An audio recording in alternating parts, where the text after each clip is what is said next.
দেখুন তেল গরম হয়ে গেছে। এই যে চাল কুমড়ো চাকচাক করে কেটে নিয়েছি। এটা নুন, হলুদ, একটু লঙ্কার গুঁড়ি আর একটু মিষ্টি দিয়ে মেখে রেখেছি। কারণ চাল কুমড়ো তো একটু জলো জিনিস, ভাজা করবো। এই দেখুন পাতলা পাতলা করে চাকচাক করে কেটে নিয়েছি।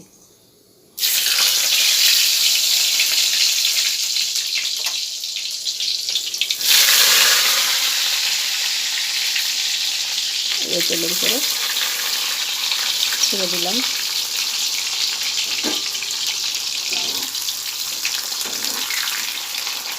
ভেজে নেব। চাল কুমড়ো ভাজা চাকচাক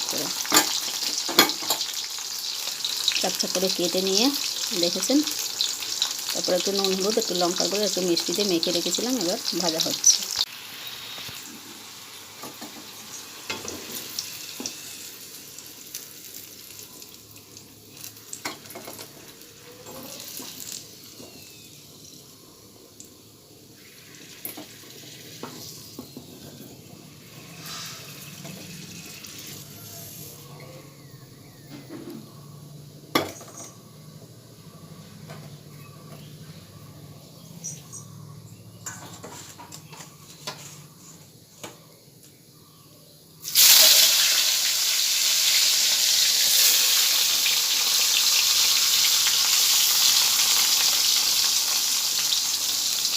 দেখুন চাল কুমড়ো ভাজা হয়ে গেছে। চাকটা কত সুন্দর দেখেছেন।